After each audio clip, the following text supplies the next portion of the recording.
Dans des précédentes vidéos, je vous expliquais comment trouver un tuto piano facile et comment apprendre le piano sur YouTube sans tomber dans les pièges et en respectant certaines règles primordiales si vous voulez apprendre le piano sur le long terme et pas comme ça, juste pour plaisir une fois. Et dedans, je vous expliquais que l'une des principales règles à respecter, c'était de trouver des morceaux qui étaient adaptés à son niveau. Des morceaux pas trop compliqués, qui nous permettaient d'y arriver avec notre niveau actuel sans y passer des mois et des mois. Et justement, c'est ce genre de problème qui fait qu'au bout d'un moment, on vient à abandonner et puis du coup, à tout abandonner. Voilà pourquoi aujourd'hui, je vais vous faire une vidéo un petit peu spéciale, parce que ça va pas être de la face caméra, mais je vais vous filmer mon écran d'ordinateur pour vous montrer la partition de Game of Thrones Light of the Seven, écrite par Ramin Djawadi, pour vous montrer que c'est un morceau que beaucoup d'autodidactes pianistes veulent apprendre, mais qu'en fin de compte, ça recèle plein de difficultés qu'ils peuvent pas voir. Après tout, on leur en veut pas, ils veulent apprendre ce morceau là parce qu'il est super beau,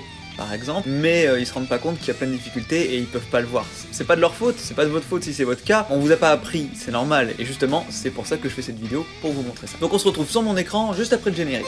C'est parti.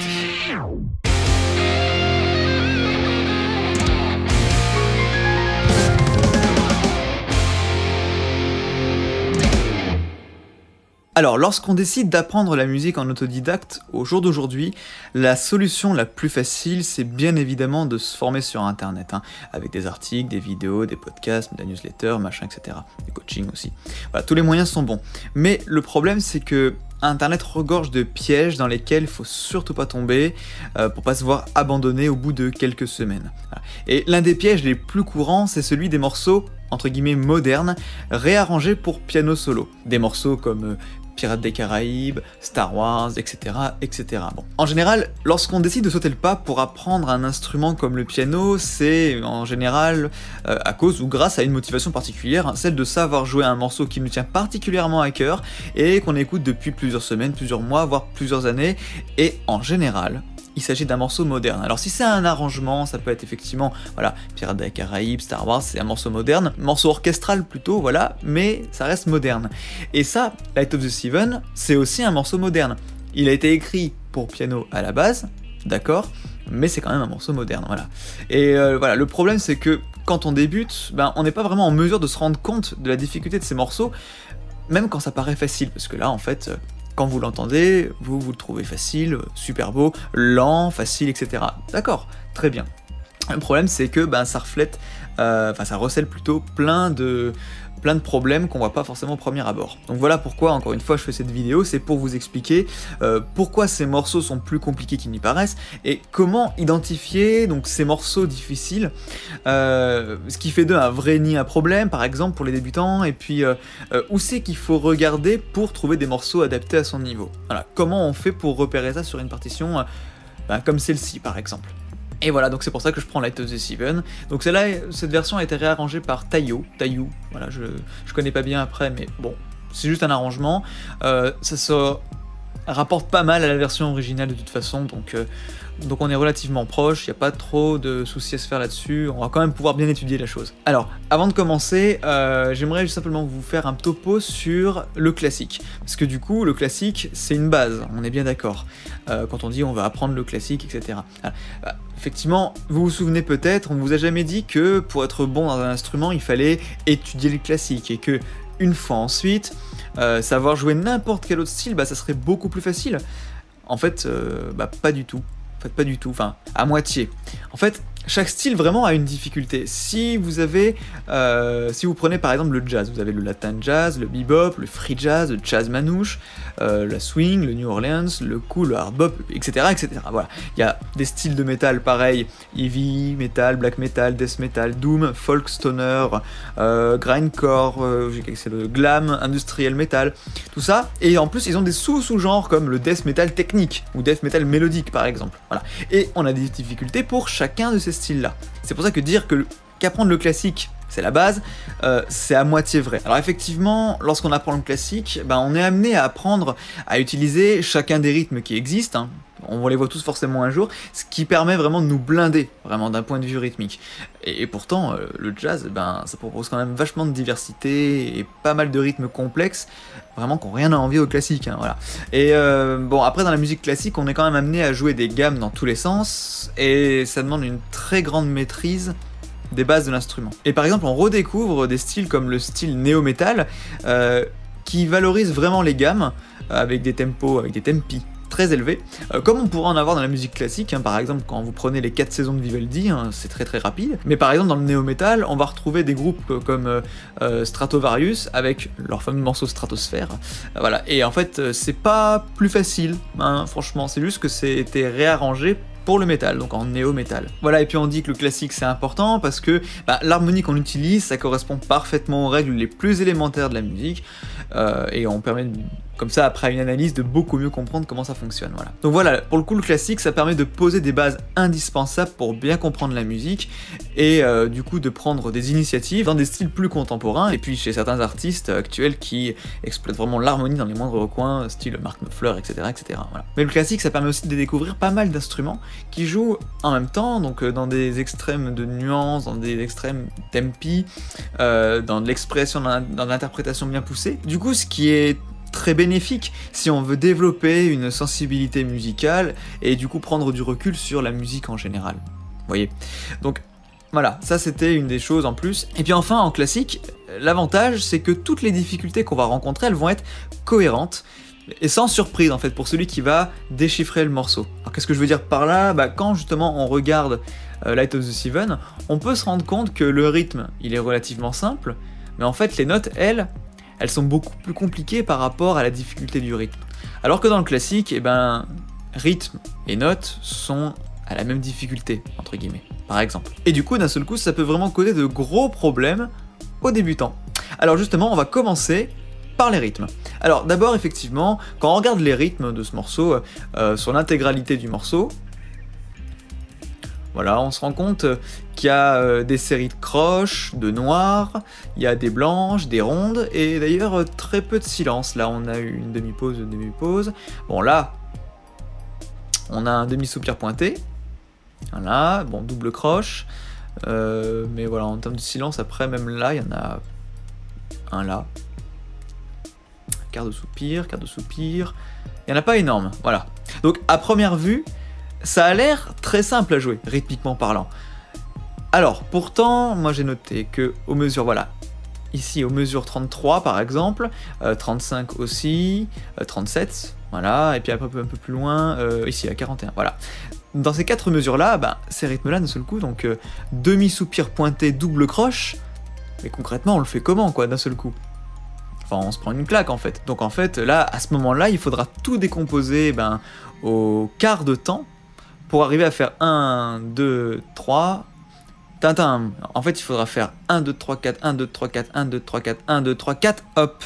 J'ai été un petit peu rapide, c'est pas grave, là, c'est pas forcément une vidéo d'initiation, c'est simplement pour vous montrer que là, voilà, ce rythme-là, qui est répété 4 fois, en fait, par rapport au reste, il est 4 fois plus compliqué que le reste, d'un seul coup, comme ça. Alors que dans le classique, normalement, toute difficulté est à peu près cohérente avec le reste du déchiffrage de la partition, quoi. Donc voilà, ça c'est un premier problème. Ensuite, dans ce morceau, il y a un mélange de binaire et de ternaire. Alors regardez, au début on est en 4-4, donc on a des mesures à 4 temps, dont le temps vaut la noire. Du coup, c'est le truc le plus répandu, le plus commun qu'on puisse avoir. Et à partir de cette mesure-là, de la mesure 64, en fait, du coup, d'un seul coup, la signature rythmique, donc là, le 6-8 que vous voyez, c'est la signature rythmique, ça change, du coup, on passe de 4-4 à 6-8. Et le 6-8, c'est quoi ? C'est une signature rythmique ternaire. Ça voudra dire que là, en gros, on va avoir des mesures à 2 temps. 6-8, ça veut dire qu'on aura 6 croches dans la mesure. Je vais pas vous faire un cours sur la signature rythmique là, j'en ai fait un exprès que je vous mets dans le coin ici, vous pouvez aller voir. Mais du coup, quand vous avez 6-8, ça veut dire que vous avez 6 croches, l'équivalent de 6 croches, donc en gros 12 doubles croches, hein, c'est la même chose. Mais par contre, ça va être décomposé en 2 temps. Un premier temps, les 6 premières doubles croches, et un deuxième temps ici. Voilà. Et le truc, c'est que ça va faire vraiment une signature rythmique ternaire. 1, 2, 3, 1, 2, 3. Alors que l'autre avant, c'était 1, 2, 1, 2, 1, 2, 1, 2. Donc là, en fait, on mélange le binaire et le ternaire, et franchement, je trouve pas ça le plus simple du monde quand on veut commencer à apprendre un morceau qui paraît simple en plus, mais quand on veut commencer voilà, à jouer ce genre de truc, ben en fait c'est pas évident, surtout qu'après on se rend compte qu'on a des croches pointées, voilà, on se dit bon on joue comment, c'est un demi-temps et demi, un demi-temps et demi, un demi-temps et demi, un demi-temps et demi, ou alors non, en fait non, c'est simplement un demi-temps, un demi-temps, un demi-temps, un demi-temps, parce que le temps en lui-même, du coup, c'est plus la noire ici, c'est la noire pointée. Vous voyez, plein de notions qu'il faut arriver quand même à maîtriser avant de s'attaquer à un truc comme ça, quoi. Bon, voilà. Du coup, c'est beaucoup plus compliqué que prévu, d'un seul coup. Et juste, alors on avait dit que niveau rythmique, normalement, ça devait aller. En fait, pas tant que ça. Et maintenant, passons du côté des notes. Alors, justement, au niveau des notes et de la hauteur des notes, eh ben, qu'est-ce qu'on remarque au début? Si je zoome un peu, hop, ici on a 3 bémols à l'armure. Bah, 3 bémols à l'armure, donc on trouve en clé de Fa, hein, c'est écrit en clé de Fa, mais c'est les mêmes bémols, hein, c'est Si, Mi et La, voilà. Ça veut dire que, du coup, tous les Si, tous les Mi et tous les La de ce morceau vont être joués bémol. Voilà. Et en fait, quand on commence la musique, quand on commence notamment le piano, parce qu'après la guitare c'est différent, mais quand on commence le piano, en fait, les bémols et les dièses correspondent aux touches noires, vous êtes d'accord avec moi? Donc les touches blanches, c'est des notes bécar, Do, Ré, Mi, Fa, Sol, La, Si. C'est tout. Et bien justement, pour rencontrer un maximum de ces notes de Do, Ré, Mi, Fa, Sol, La, Si, il vaut mieux jouer en Do majeur ou en La mineur. Mais là, on est en Do mineur, parce que du coup, l'équivalent de Mi bémol majeur, mais Do mineur, ça correspond à 3 bémols d'un seul coup. Vous voyez, avant de passer à 3 altérations à la clé, il y a plein de morceaux qui sont joués avec donc 0 dièse, 0 bémol, il n'y a rien du tout à l'armure, et qui sont déjà vachement compliqués. Par exemple, la sonate numéro 16 de Mozart, ou même le Docteur Gradus ad Parnassum de Debussy, faut déjà se les taper, et ils sont en Do majeur, ceux-là. Donc déjà on a de quoi faire avec ça. Et ensuite, avant de passer à 3 altérations à la clé, alors on peut commencer par attaquer des armures à 1 bémol ou 1 dièse, donc avoir 6 bémol simplement ou seulement Fa dièse. Et déjà avec ça, on trouve 6 tonalités à maîtriser. Donc si on considère tonalité majeure et mineure, hein, bien sûr. On a Do majeur, on a Sol majeur, Fa majeur, La mineur, Mi mineur, Ré mineur. Déjà, et là on a 1 dièse, 1 bémol ou rien du tout. Et c'est déjà bien suffisant. Après, on peut rajouter 2 bémol, 2 dièse, qui rajoute du coup 4 tonalités supplémentaires. Donc par exemple, Si bémol majeur, Ré majeur, Sol mineur et Si mineur. Encore une fois, je ne vais pas vous détailler ici à quoi ça correspond. Si vous voulez voir ce qui se passe et comment ça fonctionne, le passer d'une armure à une tonalité majeure et mineure, je vous remets un lien en haut ici pour que vous alliez voir la vidéo à ce sujet. Et après, du coup, donc là déjà on est à 6 plus 4, on a 10 tonalités à maîtriser, mais c'est énorme déjà à maîtriser. Et enfin, maintenant, on peut passer à étudier ce qui se passe avec 3 bémols et 3 dièses, soit 4 tonalités encore supplémentaires. Mi bémol majeur, Do mineur, c'est relative, La majeur et Fa dièse mineur. Et ça, c'est ce qu'on a ici. On a du Do mineur. Voilà. Vous voyez les difficultés? Alors, oui, c'est vrai qu'une tonalité de Do mineur, c'est plus beau, il y a plus d'émotion qu'une tonalité de La mineur. Hein, voilà, il y a plus d'émotion quand on a 3 bémols plutôt que quand on n'a rien du tout. Je suis d'accord, enfin si vous le savez pas, je vous le dis, c'est comme ça, c'est plus joli. D'ailleurs, moi, mes 2 tonalités préférées, c'est Si bémol majeur, qui a 2 bémols, et Mi bémol majeur, donc c'est l'équivalent du Do mineur, qui a 3 bémols. Voilà, ça c'est mes deux tonalités préférées, voilà. Et elles sont très jolies, mais il faut savoir les maîtriser avant de les jouer. Bon, c'est comme, j'aime bien faire la métaphore, c'est comme si vous alliez sur une piste de ski, vous n'en avez jamais fait de votre vie, et directement on vous dit de commencer sur une piste rouge ou une piste noire. Bah vous allez vous viander, tout simplement, parce que vous n'aurez pas appris au préalable les bases, et vous n'aurez pas pris l'habitude en fait de vous entraîner sur des pistes beaucoup plus simples, des pistes vertes et des pistes bleues, quoi. Voilà, tout simplement. Donc, chaque chose en son temps. Commencez par étudier des morceaux qui vous évitent de jongler continuellement entre les touches blanches et les touches noires et cibler davantage votre travail sur l'automatisation de la lecture des notes. Déjà, dans un premier temps, ça sera déjà pas mal. Ensuite, dans ce morceau, on remarque qu'il y a pas mal de trucs comme ça, là, ici, là. Alors, je peux pas souligner, ça marche pas. Là, ici, tac, tac, ça, bah voilà, vous voyez tout le long, hein, au début. Ça, c'est ce qu'on appelle, alors il n'y en a pas au début, est-ce qu'il y en a après? Il y en a là, main droite, tout le long, paf. Tout ça, bah, c'est 2 fois la même note, c'est Do, Do, Do, Do, Ré, Ré, Si, Si, etc. Tout ça, c'est ce qu'on appelle des accords d'octave. Alors pourquoi on utilise des accords d'octave? Bah parce que c'est plus joli. Quand on met un accord d'octave à la main gauche, ça amplifie la basse, par exemple, et quand on rajoute un accord d'octave dans l'aigu, bah ça embellit plus la mélodie, ça lui donne plus de clarté en fait, et plus de présence en fait. Donc c'est pour ça que c'est assez important, mais encore une fois, faut savoir le jouer ça. Faire des accords d'octave à la suite, c'est pas évident. Par exemple, si on prend le Liebestrom numéro 3 de Franz Liszt, je crois que vers le milieu du morceau, il y a une tension qui monte d'un coup, là où ça module en Do majeur, et pour accentuer cet effet de montée en puissance, Liszt il décide de dédoubler la basse à l'octave, donc d'utiliser des accords d'octave à la main gauche. Je pense que je peux vous trouver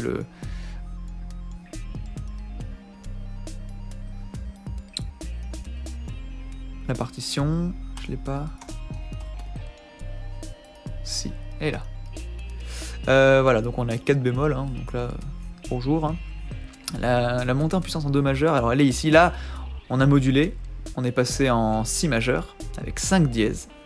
Et là, d'un seul coup, en fait, c'est ici, voilà, là on passe en Do majeur, là il y a une montée en puissance, donc hop, la main droite qui vient monter en puissance, et en plus la main gauche qui vient, paf, rajouter des gros accords d'octave bien graves ici, et qui va continuer après pour bien amplifier la chose. Là on est fortissimo. Hein. Bon, donc vous voyez, hein, pas besoin de vous faire un exemple, hein, Franz Liszt, c'est un morceau que vous jouerez pas avant une bonne dizaine d'années de pratique. Hein. Franchement, à moins de vraiment passer des heures et des heures par jour, je pense que ça va être un petit peu compliqué. Et donc voilà, donc un morceau comme Light of the Seven, on utilise plein de fois les accords d'octave. Donc une des difficultés majeures du Liebestrom 3, et du coup vous pensez toujours que c'est une bonne idée de l'apprendre? Voilà, donc c'est pas fini, attention, c'est pas fini, il reste encore 2 difficultés à prendre en compte, à bien faire attention. La première chose, c'est la gestion de la tessiture. Alors, même pour un débutant, l'un des moyens d'identifier des morceaux difficiles, c'est de regarder grossièrement l'écart qu'il y a entre les notes. Par exemple, dans ce morceau, si vous regardez par exemple à partir de cette mesure-là, mesure 17, vous remarquez que la main gauche, elle doit faire un écart entre le Do ici, et je crois que, déjà on a le Mi bémol, non, on a le Sol qui est ici, et Mi bémol qui est ici, voilà. Un gros écart d'un seul coup, donc plus de 2 octaves, juste à la main gauche toute seule. Et ça, vous pouvez le voir, hein. Même en tant que débutant, vous pouvez le voir que ça monte vachement dans l'aigu, ça descend jusqu'ici, ça va, c'est pas trop grave non plus, mais si on descend là, ici, déjà c'est un peu plus grave, là c'est encore plus grave. Alors là ça monte pas autant, mais là ça monte presque autant, voire c'est la même note, hein, ça descend autant. Voilà, voilà, ça c'est le problème concrètement des accords d'octave. Alors c'est sûr, hein, ça permet vraiment d'embellir une œuvre, tout ça, et de rendre ça plus joli, plus puissant, plus clinquant, tout ce qu'on veut, mais ça demande vraiment aussi de savoir faire des grands sauts de main tout le long du clavier. Donc une vraie difficulté, voilà. Et par exemple, si vous faites ça à la main gauche, et qu'en plus vous venez rajouter des accords d'octave à la main droite, alors là, vous avez de la chance, ils ne mélangent pas les deux en même temps. Non, ça va, enfin, c'est pas forcément plus simple ici non plus, mais pourquoi pas, et des fois on a la main droite qui vient faire des accords d'octave, et la main gauche qui vient faire des accords d'octave aussi. Imaginez, vous devez faire des grands écarts, la main droite qui se déplace loin à droite et la main gauche loin à gauche, les deux en même temps. Vous vous rendez compte que vous avez à surveiller en même temps, mais d'un seul coup, c'est énorme, quoi, en fait. Donc, ça paraît pas forcément très compliqué sur le moment quand on voit ça, on se dit, oui, bon, ça va se faire, après tout, c'est le petit doigt et le pouce en même temps à jouer, ça se fait. Mais, surtout avec 3 bémols en plus, ça rajoute une difficulté supplémentaire, surtout si on débute. Et imaginez-vous ça en gérant à côté pendant plus de 3 minutes de morceau, avec des touches blanches, des touches noires, des rythmes à gérer vraiment qui sont pas forcément évidents à des endroits. Voilà, franchement, c'est pas ce qui est le plus adapté et le plus évident pour les débutants. Voilà, ça c'est peut-être un peu plus sage d'attendre de progresser un petit peu. Bon, et enfin, le dernier point sur lequel je voulais vraiment insister, qui est le plus important, je pense, c'est la durée totale du morceau. C'est vraiment la première chose à identifier pour savoir si le morceau, il va être difficile ou non à apprendre. Alors oui, on pourrait penser qu'un morceau de 3 minutes, c'est pas si compliqué que ça à jouer, et que ça peut être accessible aux débutants si ça présente pas trop de difficultés. Et pourtant, un morceau qui dure 3 minutes, une fois terminé, en fait, ça vous demandera des heures et des heures de travail. C'est pour ça que je recommande vraiment pas d'apprendre à jouer des morceaux aussi longs, et ça pour plusieurs raisons. La première, c'est qu'il faut savoir rester concentré. Comme je l'ai dit, du coup, jouer un morceau, ça demande de l'énergie. Une énergie considérable entre la lecture des notes, le respect des rythmes, les doigtés, les nuances, la pédale, parce que là vous êtes au piano. Bon, tout ça en essayant de faire aucune erreur tout du long. Rajoutez en plus le stress qui viendra décupler toutes ces difficultés si vous devez jouer devant des proches, devant votre professeur ou devant un public. Et croyez-moi, de l'énergie pourtant vous allez en avoir besoin. Alors, pourquoi vous pensez que les pianistes à la fin des concerts, ils transpirent quand ils font 20 minutes leurs morceaux en live? C'est pas à cause des projecteurs, hein, c'est pas à cause de la chaleur, tout ça. Non, c'est qu'ils doivent faire preuve d'hyper concentration pour tout bien respecter dans les moindres détails et jamais faillir. Restez concentré pendant 20 minutes. Vous vous rendez compte?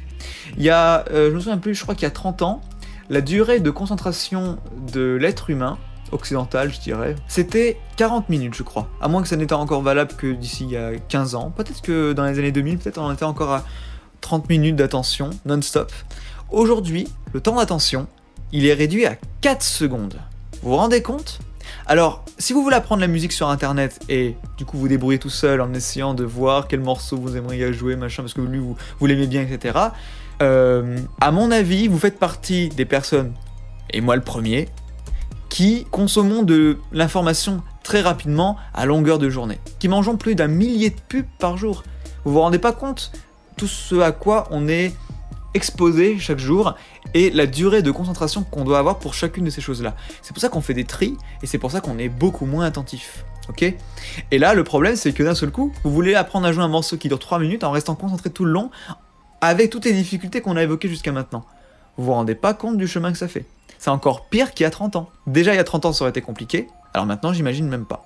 Ensuite, du coup, en plus, on commence jamais par déchiffrer un morceau à sa vitesse initiale. Hein. Lorsqu'on veut déchiffrer une nouvelle partition, faut jamais essayer de la jouer à sa vitesse finale. Si le tempo final est à 120 à la noire, faut essayer de commencer à la déchiffrer avec au moins un minimum de 60 à la noire, voire moins, voire d'abord sans métronome d'ailleurs, pour bien la déchiffrer.